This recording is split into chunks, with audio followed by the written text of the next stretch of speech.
Pero era una época también terrible en toda América Latina.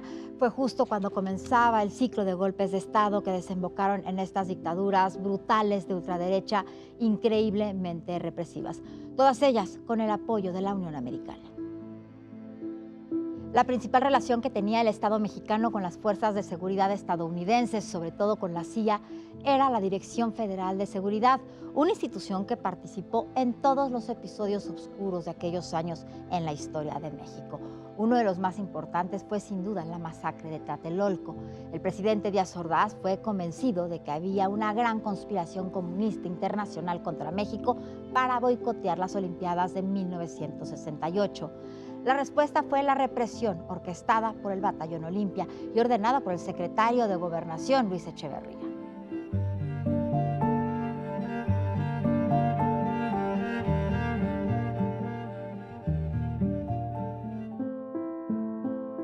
Probablemente nunca las relaciones entre México y Estados Unidos tuvieron horas tan bajas como el final del gobierno de José López Portillo y casi toda la administración del presidente Miguel de la Madrid.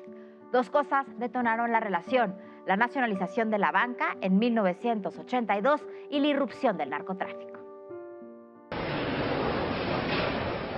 No vengo aquí a vender paraísos perdidos ni a buscar indulgencias históricas.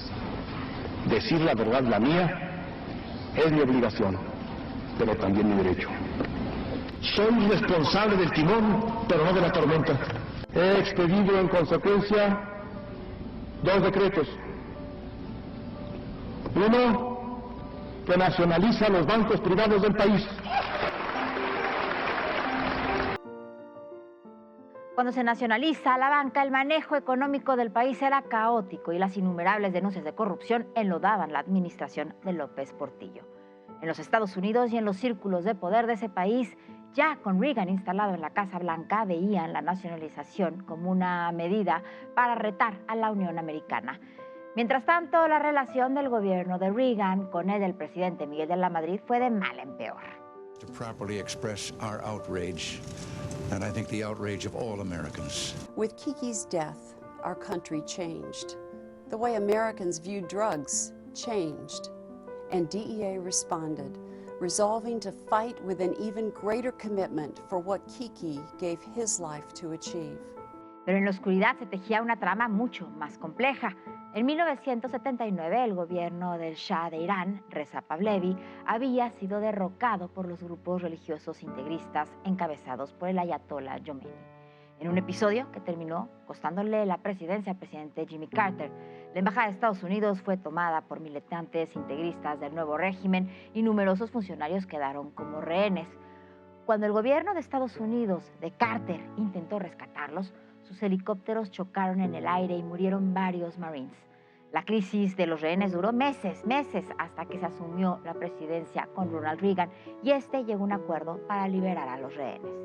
A little about the kind of defense program America needs, or the benefits and security and freedom that our defense effort buys for us. What seems to have been lost in all this debate is the simple truth of how a defense budget is arrived at. It isn't done by deciding to spend a certain number of dollars. El Congreso de Estados Unidos impuso sanciones muy duras contra Irán, que incluían la prohibición de la venta de armas. Pero en 1979, casi al mismo tiempo que caía el régimen iraní del Shah, en Nicaragua también caía la de Anastasio Somoza y asumía el poder el Frente Sandinista, con un fuerte apoyo diplomático y económico de México. La revolución sandinista amenazaba con contagiarse a El Salvador y Guatemala, países azotados por fuertes dictaduras y poderosas guerrillas de izquierda, también con apoyo extraoficial de México. Atención, Guardia Nacional. El general Anastasio Somoza ya se retiró del poder. Hoy, 19 de julio, la Guardia Nacional dijo adiós a las armas. Aquí Nicaragua libre. La libertad tuvo hoy un nuevo significado. Dio la mano a la democracia ante el júbilo desbordante de un pueblo que sepultó a una dinastía de 42 años, 6 meses, 16 días. El gobierno de Reagan decidió frenar lo que veían como el avance de Cuba en su patio trasero y alientan sobre todo la lucha antisandinista con la llamada Contra Nicaragüense, una guerrilla que operaba básicamente desde Costa Rica y sobre todo desde Honduras. Pero el gobierno de Reagan tenía prohibido por ley dar apoyo económico y de armas a esos movimientos contrarrevolucionarios. La CIA tampoco podía legalmente operar para derrocar un gobierno. El director de la CIA y luego vicepresidente con Reagan era un hombre llamado George Bush, quien después se convertiría en presidente de los Estados Unidos. Desde sus oficinas se crea el entonces mecanismo Irán-Contras. El mecanismo era sencillo pero profundamente perverso y, por supuesto, ilegal. La CIA le vendía armas de manera oculta a Irán. Con esos recursos compraban armas para la contra nicaragüense. Como se tenía prohibido apoyarla, establecieron un acuerdo con los narcotraficantes de Colombia y México. Los colombianos, en un principio del cártel de Medellín de Pablo Escobar, y luego también los narcotraficantes del cártel de Cali con los hermanos Rodríguez Orihuela, enviaban cocaína, la entonces droga de moda, a Honduras. Los cárteles mexicanos, entonces comandados con Miguel Ángel Félix Gallardo, Rafael Caro Quintero y Ernesto Fonseca, entrenaban en sus ranchos a milicianos de la Contra. Recibían las armas de la CIA en territorio mexicano y las enviaban a Honduras. En Honduras se intercambiaban las armas por droga y la droga era traída a México y de aquí enviada a los Estados Unidos.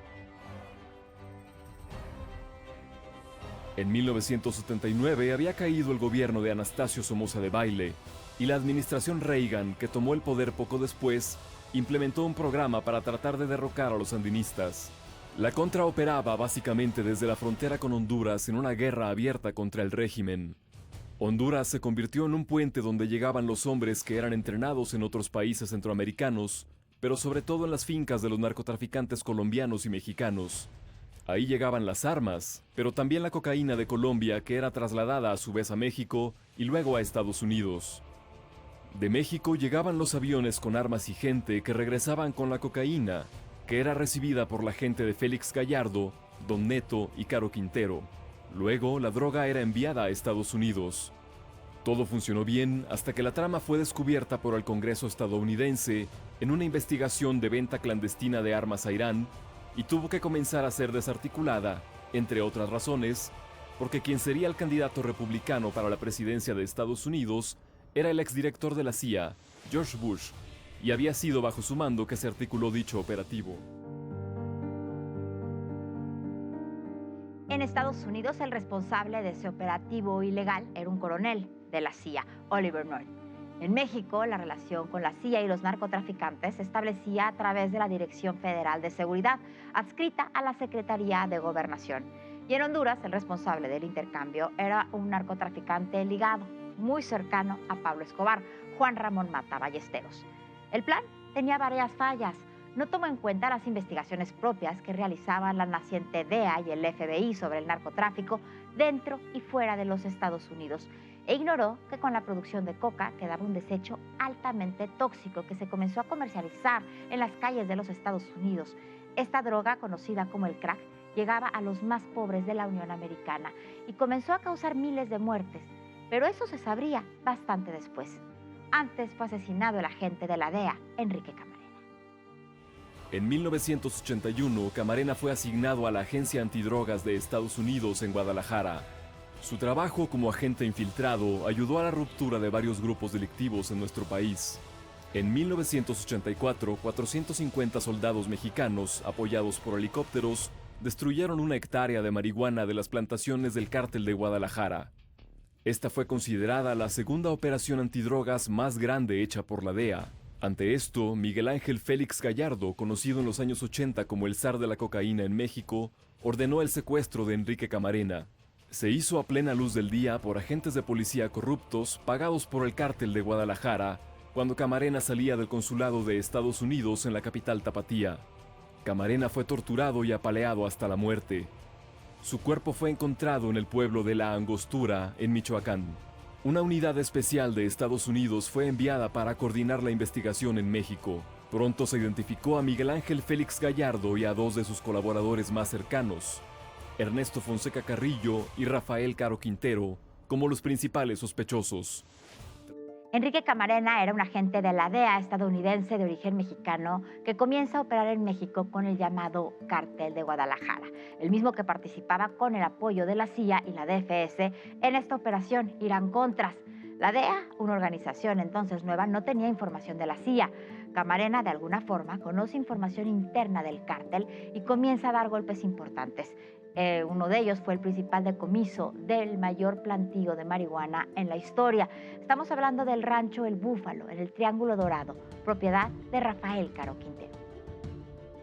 Camarena había comenzado a investigar y tenía imágenes del rancho El Búfalo, la mayor plantación de marihuana de la que se tenga memoria en México. Un rancho propiedad del propio Caro Quintero, en sociedad con otros narcotraficantes, policías y políticos. Creyéndose protegido por autoridades mexicanas y estadounidenses, Caro Quintero ordena el secuestro, la tortura y el asesinato de Camarena y de su piloto de reconocimiento, Alfredo Zavala. Ante esto, Miguel Ángel Félix Gallardo, conocido en los años 80 como el zar de la cocaína en México, ordenó el secuestro de Enrique Camarena.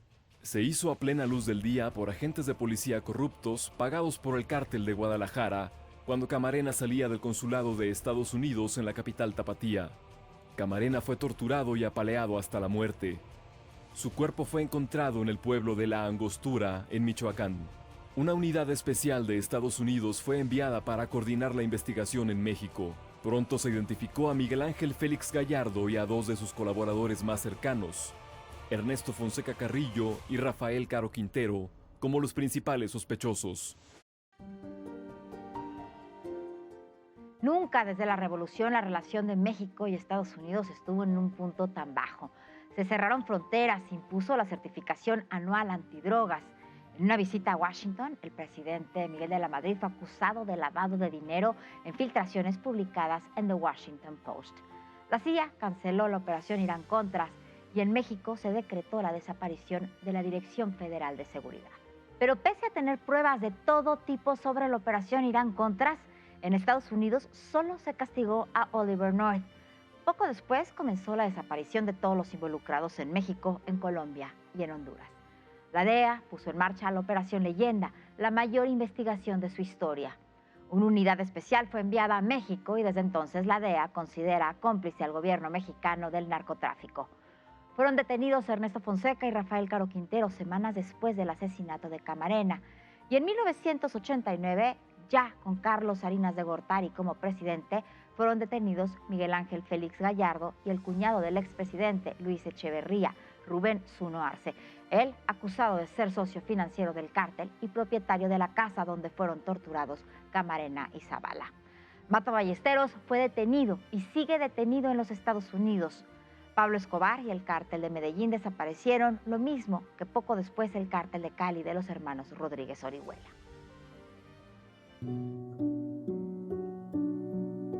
Y el vicepresidente George Bush, sí, el exdirector de la CIA, se convirtió en presidente de los Estados Unidos. Estableció una sólida alianza con el presidente Salinas de Gortari y juntos negociaron el Tratado de Libre Comercio. Todo había cambiado, pero esta historia continuará.